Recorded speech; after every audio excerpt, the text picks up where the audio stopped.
It's almost like a new period of human history, like the Enlightenment. Well, imagine an entire design renaissance. So the internet is not evolving at random. There's a hidden goal driving the direction of all of the technology we make. Tech companies are actually taking over the world, and they're doing it with our government's help. So everybody acknowledges that these are valuable entities. They provide value in our life. Government does nothing as well or as economically as the private sector of the economy. But there's also seems to be a growing awareness that they have become so big that they have too much power now. The potential for the disastrous rise of misplaced power exists and is gravely to be regarded. Welcome to the show. Would you like to hear a podcast? Hello and welcome to another episode of Our Foundations podcast. My name is Joshua, and today we are going to get into the printing press and technology, the internet, these types of things, and how there are these correlations between the printing press and the events of the Reformation and prior to that, and today's modern age and events that are going on, shifts that are going on with the internet as the enabling technology. So we'll talk a little bit about that and about how that played out and is playing out now, going through things like censorship and decentralized movements and systems and that type of thing in today's episode. And then the next episode, we will get into some other aspects of this, and we'll probably have a few episodes, a short series here on this technology-oriented perspective of our comparison here between the Reformation and the modern, what I'm calling the digital Reformation today. And as a reminder, if you have not done so, go back and make sure that you are listening to all the episodes, ideally. If you're not interested in this parallel between the Reformation and modern times, then go listen to season 1 if you haven't done so. That does the whole evolution of government money and education and all these systems and alternative movements, all kinds of stuff. And then this season 2 is on this stuff. If you don't like this format of me getting into these individual aspects of this parallel, then listen to the beginning of season 2. And I've got many episodes where I did interviews with a lot of other podcasters who are experts in related fields. And we talked about a lot of these types of things from their perspective and their interests and their expertise. And so you might be more interested in that. But ideally, you listen to everything. So if you're just randomly catching an episode, just so you know, that is not the designed way to listen to this podcast. It is designed to be something that is listened to completely in its entirety. And I just want to throw a reminder. I try to do that every once in a while. And so that is the reminder for today. Now, going on. To get started, I first wanted to talk about just one thing prior to getting into this, and that is kind of relating the idea of God to the idea of information. And that might sound a little odd, but there is a direct correlation here. So if you look at societies in more ancient times, they often were directly centered around God or gods, around deity and the supernatural and these types of things, and they openly worshipped the gods or a god, and that was a big part of their lives and their society, their culture. Well, as we get through the time period of the Reformation, a lot of this stuff switched over from God, and by this point in time, if we're looking at Western Europe, like I'm doing for this parallel, this would be the God of the Bible, the God of the Israelites. But prior to the Reformation, even going all the way back through the Middle Ages, this focus for society went from strictly God and the gods to being a focus on the institutional church. So it wasn't necessarily only about God and direct worship of God and interaction with those ideas and theologies in the Bible. It was about the institutionalized church, and that played a much bigger role in society, especially after Rome fell. That was a really big deal going through the Middle Ages up to the Reformation. Well, once the Reformation happens, the focus and the center of society is shifting from the institutionalized church to the institutionalized state. And we're talking about that shift a lot here in this season of this episode. And so we have these shifts from the church to the state. Now, there is this aspect of the state being divinely instituted, you have the idea of the divine right of kings, where God would be in control of who was the leader of the nation, and they were therefore ruling that nation in place of God on earth as God's representative. And so there's still this tie to the idea of God and the religion, but this was a separate institution. It wasn't through the church, and it wasn't strictly between the individual and God. This was a ruler over a nation wielding the power and managing the state itself as an institution, and that was the primary institution of society. And that carried on well through the Enlightenment period and into modern times. And now we are seeing this shift from the state being the main focus of society and culture, and a lot of the religious aspects of the state did get filtered out, especially through the Enlightenment period. And so the state is more of the sole institution and idea that is the center of society in today's world. Well, we're moving from that into the realm of information and data and analytics, these types of things, this age of science that we are entering into. And that is starting to play this same role, where that is going to be the main focus for society and for culture is going to be data. It's going to be information. And that is largely taking a lot of this power away from the institution of the state. And now we have these institutionalized sources of information and of data, and those are having the biggest impacts on society and on culture in modern times. And I think that is a shift that is not completed yet, but we are seeing that happening and playing out. And so when I talk about the role that God played in society in the Middle Ages, and then compare that to data and information in modern times, it's not as much of a stretch as it may at first seem. It's this shifting of roles that has happened throughout history, and we are at the point now where this role is being filled by data and information. And as I talk about the idea of technocracy, that would be the idea of using data and information to actively manage society in an institutionalized way. And so it's the epitome of this age of science really playing out to the full extent of probably its logical conclusion here. And so that's what we're doing. And I wanted to give that kind of broad view of this shift, because as I'm talking about this stuff with the printing press and technology, well, the printing press had a really big influence on religion. And I've talked about theology and comparing that to politics, and it's a lot of the same parallels here. But we are seeing that with the internet, it's all about information and data. And with the printing press, it was all about getting across theological ideas. So again, a focus on God in these types of things, and the institutionalized church and battles within that, and from a theological perspective.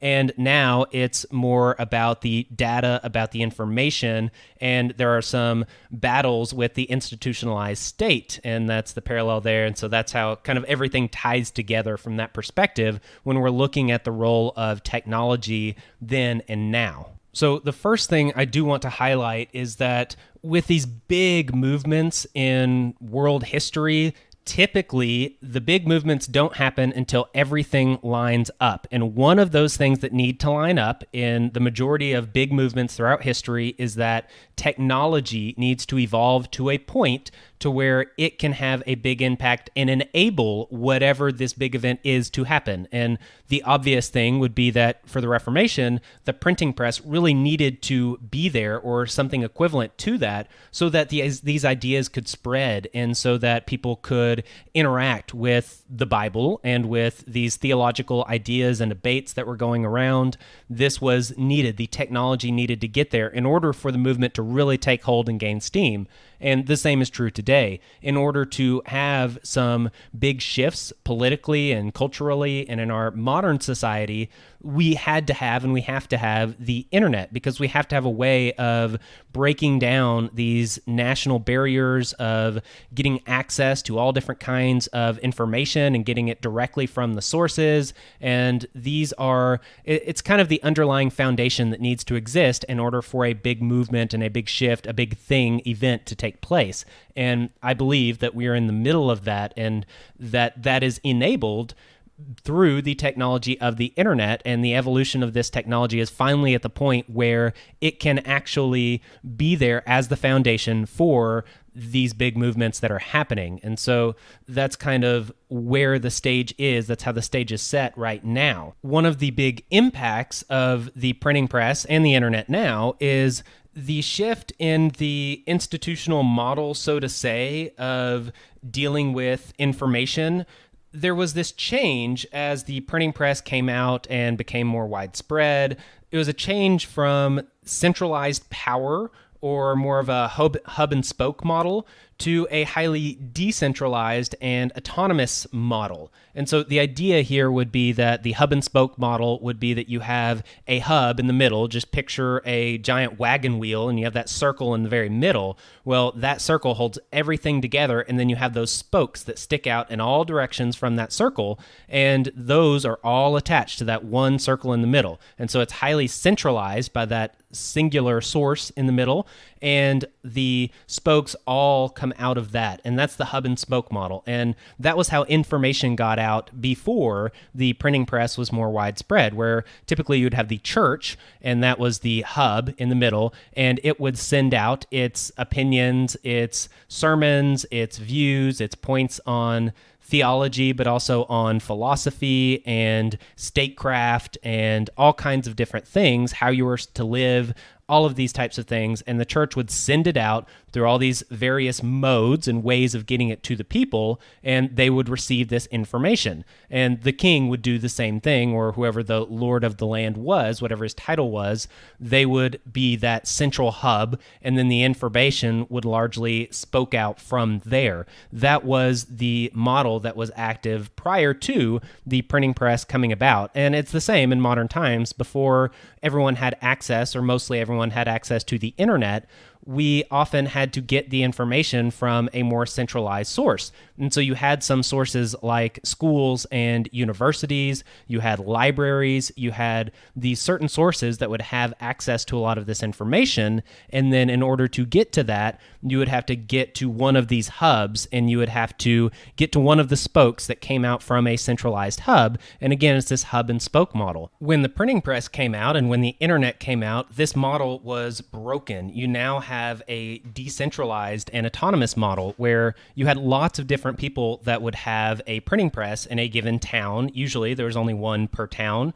and that did change over time. But when this became popularized, then you had all of these different independent sources that could print whatever information they wanted and get it out there to people. And so you had not just this one centralized source getting information out there to people, but you had all of these various autonomous sources that were organized in a very decentralized way, a very autonomous way, and they were getting the information out. Same with the internet. You have all of these different sources of information that we all have access to through the internet, and we can do that because this technology has evolved, and now it is in this decentralized, highly autonomous format. So it's not that there's not one person putting out information that you're getting it from. It's the fact that you have so many different options of where to get that information from now because it is highly decentralized. Whereas in a hub and spoke model, you might have either the church writ large, and that could come from the Pope, that could come from your local priest, that could come from your local bishop, who knows, that could come from literature that they put out. There are multiple sources, but all centered around that one hub of the church. And you might also have another hub of maybe the king, for example, and there's a hub and spoke model of information coming out from the king as well, and some of that would overlap. But now we have just thousands of different options for how to get information from a million different hubs and spokes. Some are in a hub and spoke model. So for example, if someone has a podcast, maybe they've also written a few books, and maybe they also have a YouTube channel, and maybe they also keep a blog. And so you can get the information from a lot of these different sources, all from one hub, one person. But the point is that there are thousands of these hubs that are out there, not just a handful of very influential ones that really control the majority, vast majority of the information, 90-something% probably.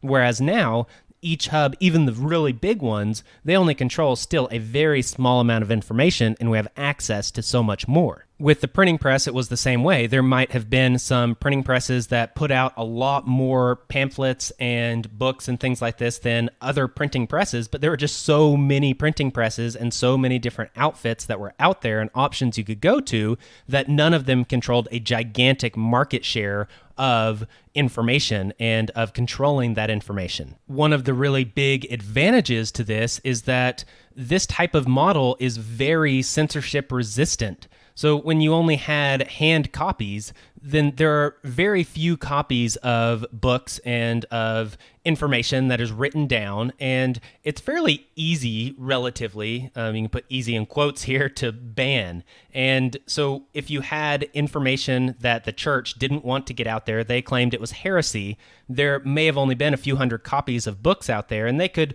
probably track down the majority of those and get those out of the hands of the citizens of a given area or whoever had them, and they could censor that information in that way. Whereas if there was information that was getting out there and started hitting the printing presses once they were popular, it would filter from town to town to town, and the church wouldn't be able to keep up and to stop that and to censor that. It just wasn't doable. You could shut down one printing press and get all the copies they put out, but if just one copy made it to a town over, or a few copies got out to a few different towns, those printing presses decided to print the information. Now all of a sudden you have this exponential growth of this information getting out there and getting printed.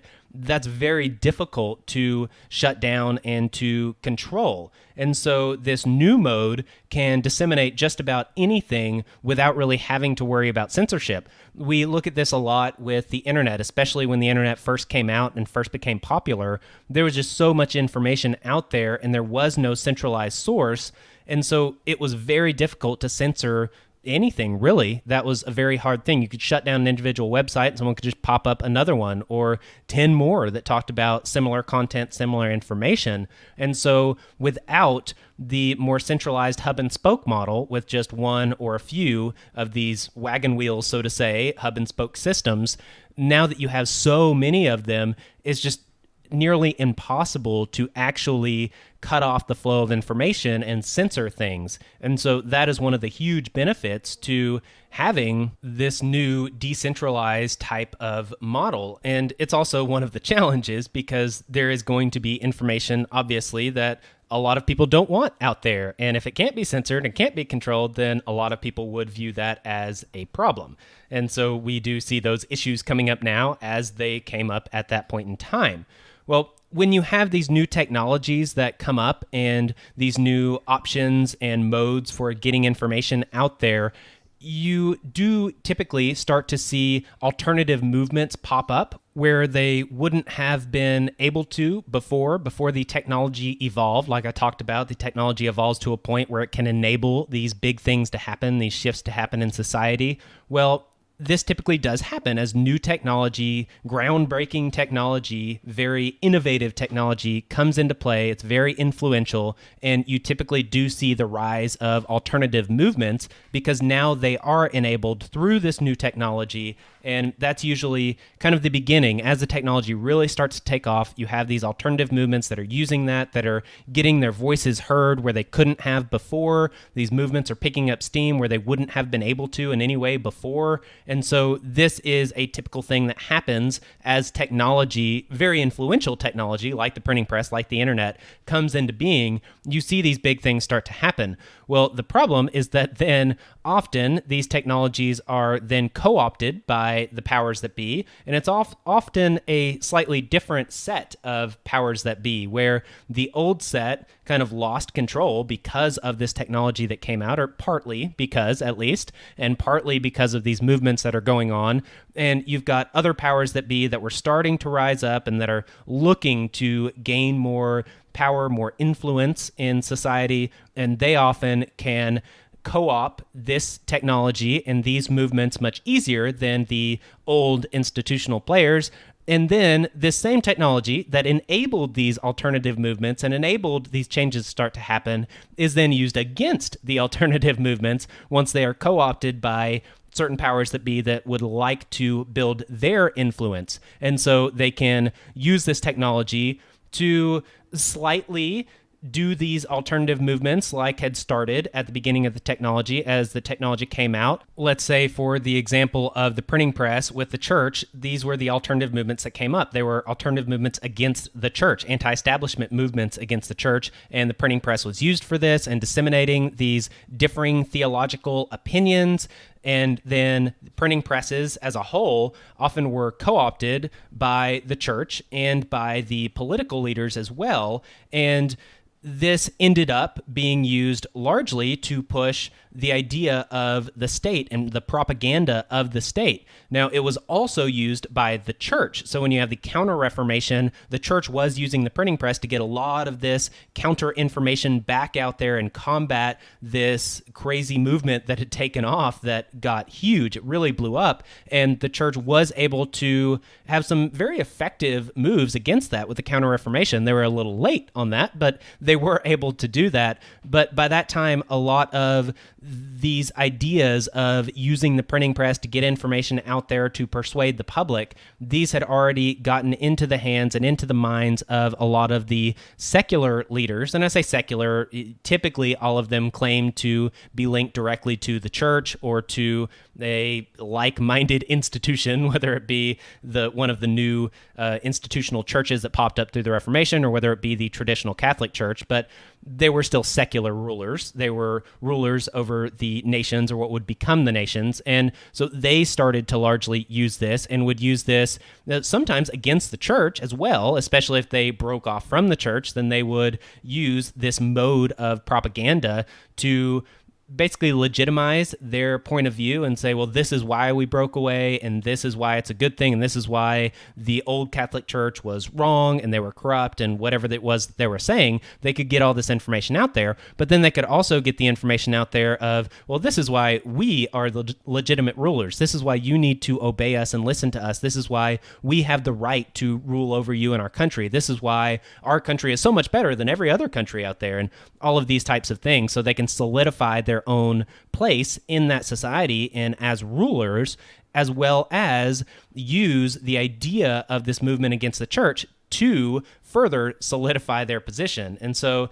this is kind of the cycle that happens. And the same was true of the internet as well, where you have some anti-establishment movements that start to pop up largely against the state, who was the main institution in modern history. And so as these movements start to come up, they then often get co-opted, and the corporate world is the powers that be that I have been referring to as the equivalent of the state popping up and the regional secular leaders of the time period of the Reformation. And so you have them ready to jump on board with this. And you have corporate institutional players like big tech, for example, that are looking to gain more power and to gain that power independent of the state. These are international organizations with information that they are controlling and disseminating on an international global level, and they can use these anti-establishment movements that are against the state and solidify their position of why they are the good guys and why they need to have more say in these certain areas of what they do than the state does,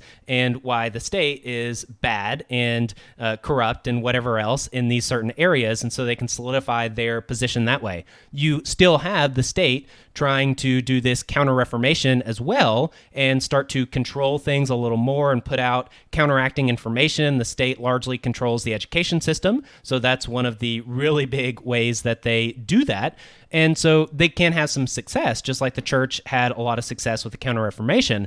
But ultimately what happened, it was these nations that ended up being separate from the institutional church, and that is what happened through the time period of the Reformation. And what are we seeing happen now? Well, you're seeing these big international corporations starting to break away from the state. And this is largely through the abilities that they have now through the evolution of our technology and through the internet. And this is what's going on now, where it began as an alternative movement. It's largely co-opted by different powers that be and then used against the alternative movements, and sometimes using the momentum of that alternative movement to kind of steer it in their direction and get it going the way that they wanted it to go. So one of the ways, for an example of how this technology is then used against the alternative movements, would be, for example, the church or the state during the time period of the Reformation. They would say that the tech, the printing press, is to be blamed for the economic and social and moral unrest. It is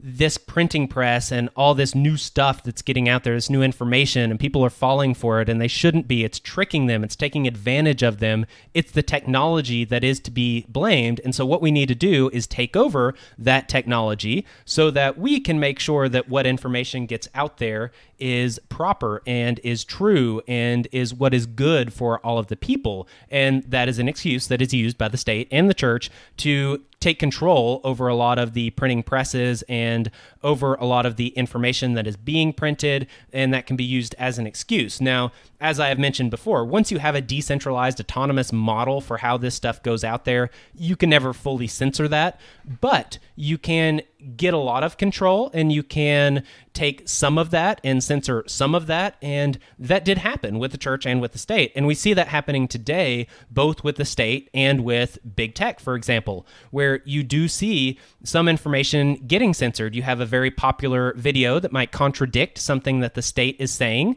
and that video might get censored. It might get pulled from Facebook and pulled from YouTube. Now, it is never going to be completely censored because there's always going to be another place to find it because of this decentralized model that we have with the internet. But if you censor it from the main platforms, then you can largely control the flow of information. Now, you're not going to control it from everyone, but most people, 90-something% of people probably, use these main platforms to get all the information that they get.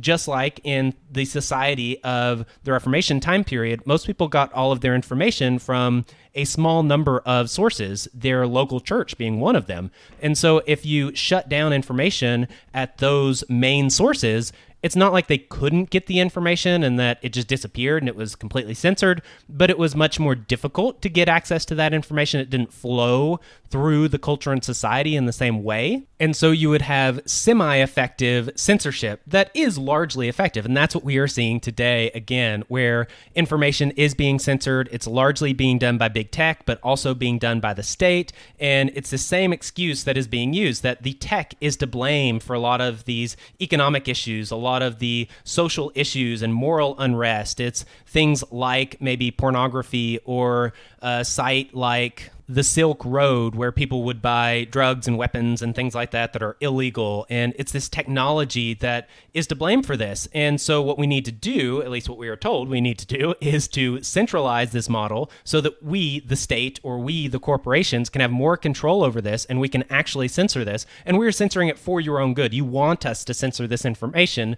so that we can control this in a good way and steer the information and the technology in a way that benefits you, the people. And so that's largely what's happening here, just like it happened in earlier time periods. You are starting to see people beg Facebook and YouTube or Google or whoever, Alphabet, whatever company you want to go with there.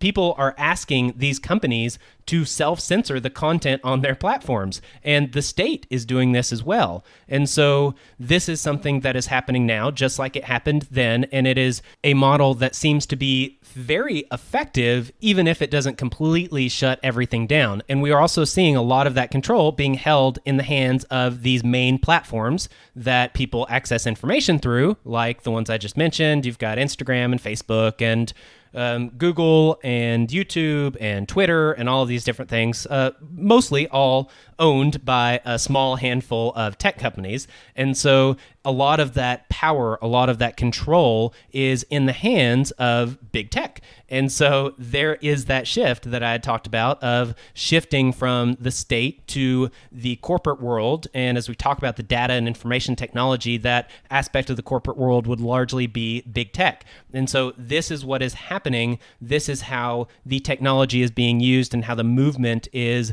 being steered. Now, I'm going to cut this off here, and we'll pick up next time and talk about how this is playing out. We'll talk about things like what is being put out there by this information, what types of things are being censored and why. Things like I've mentioned, like pornography or slander or trash information or stuff that's just popular but has no true benefit for people. It's just pure entertainment. It's not actually educational. What is the worry of information overload or of not being able to get quality information out there because you have all these different random sources that are putting information out there? These are the types of issues that were discussed during the time of the printing press and are definitely discussed today as well. And so we'll talk about some of those specific things about how the technology is used, and that will be in next week's episode. So, thank you very much for listening. I do really appreciate it. I appreciate people who have left a review and a rating and have emailed me with some feedback, who are interacting with me on Twitter. I appreciate all of that. If you had not requested a t-shirt, I did place that order. So if you requested one, I have ordered it for you and I will get it out to you. If you did not request one, then you are always welcome to send me an email and say, hey, I would like one next time you order them. I will put you on a list. There were some people that had requested way back during season 1 when I was recording that missed out on that first t-shirt giveaway I did, and I reached back out to them whenever I was ready to place this order during this time period and this giveaway, and at least one of those did respond and wanted a t-shirt still, even though it had been almost a year, and they were still interested, so I did order one for them. So if you still want one in general, then please do let me know, and you will be on the list, and I will get back to you, even if it takes a year. Eventually, I will get back to you next time I do an order. It might not be that long, but you will at least be on the list, and I'll check back in with you later. So with that, I guess that is all that I have for today. Thank you very much for listening and for all of your support. And please come back next time as we get into another aspect of the technology of the printing press and the internet related to these big movements going on. So with that, I'm out. Peace. This has been another episode of Our Foundation's podcast. Thank you for listening. Goodbye. Yeah, thank you. Goodbye.